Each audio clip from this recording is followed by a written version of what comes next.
Hello guys, welcome once again. In this video I'm going to show you how to use DateTimePicker with your Visual Basic Windows Form application in connection with your MySQL database. So first of all, let me grab this DateTimePicker from my toolbox. So I will drag and drop this DateTimePicker in my toolbox, in my form, sorry. And by default it shows the date in the format like this. It shows the day, current day, and the date and the month. And if you make it bigger, it will show the year also. Let me change the font size because it's not coming in my form. So it shows the date like this. So when I run the program,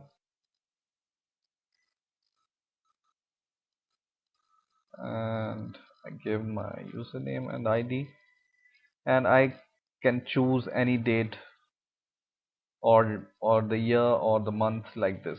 So just click here, you can choose the month, and you can choose the year, and you can choose the particular date like this. Okay, and you can also customize this date according to your needs. For example, I don't want this format, then I can customize this format of date. So I will just select my date time picker once again, and I will go to the properties, and I will search for the property called custom format.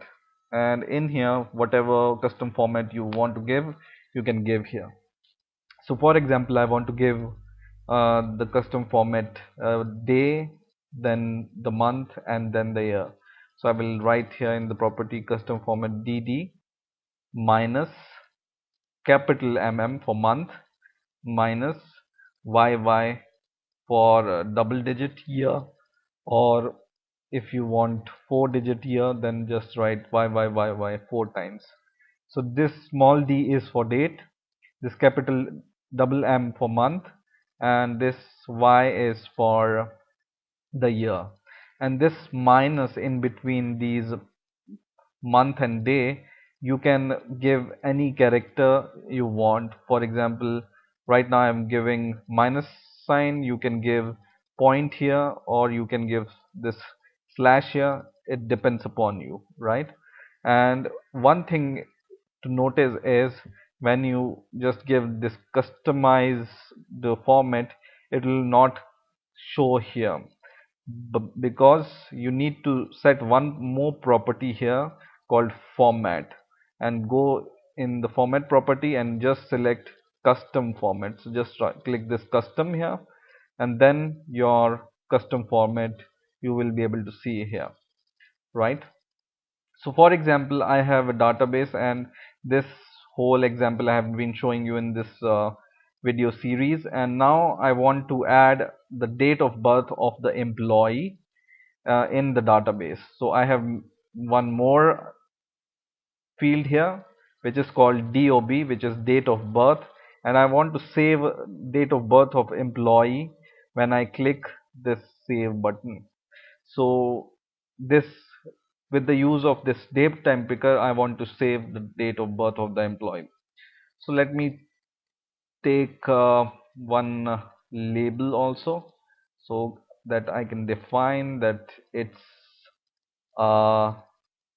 date of birth. So I will write DOB, which, because it's a date of birth, and I want to set the date of birth with this date time picker. But specifically for MySQL, when you want to save the date in MySQL, it takes the date in the format first the year, and then the month, and then the date. Okay, so we need to customize our date according to year, and then month, and then date. So once again, I will select my date time picker, and I will go to the property, custom property, and I will set the property like this. First I will give year yy minus, I will give the month, which is capital M, two times, and then I will give the day, which is dt. Okay, so it takes the date in this format. What takes the date in this format? MySQL. When you want to specifically date in MySQL, just give this format: year, month, and date, and this can vary. Okay, and now it's set and done. Now I want to save the data in the database. So in the video number 6, I have shown you how to save data in the database using this save button. So if you don't know how to save data in the database, just see the video number 6 and you will know. So I will double click this save button, and in here I have shown in the video number 6, as I have mentioned, that how you can save the data in the database, right? So I'm not going to repeat this code. Just watch that video and just write this code. I'm going to just edit one line of query code here. So just go to this code where you have defined your query, and just write. Earlier this query was looking like this: insert into database dot e-data, which is my table name, and I have these bracket here, and I was saving employee ID, name, surname, age, and gender, which are the column names of my database. And whatever I enter into the text boxes, I was saving in the database. Now I want to add one more field here, which is DOB, which is date of birth. So I will write here: insert into database. I will make it a little bit bigger so that you can see. So just your new query will be insert into the database dot e-data, and then just write eid comma name, surname, age, gender, and now I will add one more date of birth column, which is DOB. And just to mention here, the data type of DOB here is, so I want to show you the data type of this column called DOB. So you can see here I have defined in my MySQL database the data type of date of birth is date here. Okay, so just remember that the data type of the date of birth or any date is date in MySQL. Okay, so our query is: insert into database dot e-data, eid, name, surname, age, gender, and now one more column, this, which is DOB, and then bracket close, and then write values, and in the bracket you're giving all the values from the text boxes for employee ID, name, surname, age, and gender. And I will add at the last, before this bracket, one more item for saving the date of birth. So I will just give comma, and I will give single quote and double quote, and in between this and sign, and in here I will give the name of my DateTimePicker, which is, let's see what is the name of our DateTimePicker. DateTimePicker name is DateTimePicker 1. You can just let it like this, or you can change it like your custom name. So I named it as DateTimePicker for DOB, date of birth, right? And I will copy it and I will paste it into the code here. Dot text. Okay, so just write dot text here.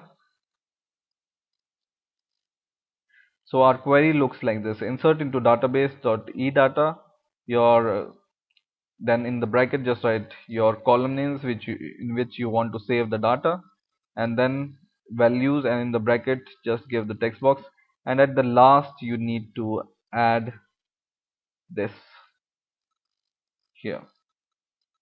You need to add this piece of code. Okay, so this is the name of your DateTimePicker, and this is dot text. Okay, and now when I run the program, and I'll give username and password, and let's see how many employees I have in the database. So I have till now 14 employee IDs in my database. So I will add employee ID 15. I will say 15, some name, some surname, and the age, and he is a male, and the date of birth we can choose like this. So the date of birth can be 1990, for example, right? And he was born in February 30th, for example. Okay, and when I click the save button, my date is saved with all these data. And when I see in this database, when I refresh my database, there is one more entry which is employee ID 15, and you can see here that date of birth, which is a new field, is added here. Okay, so you can do it once again. Employee ID 16, date of birth you can change, for example 1989 July 13, and I will save it. And when I refresh my database, you can see a new entry with the employee's date of birth. So in this way you can use DateTimePicker with your MySQL database and Visual Basic Windows Form application. I hope you have enjoyed this video. Please rate, comment and subscribe, and bye for now.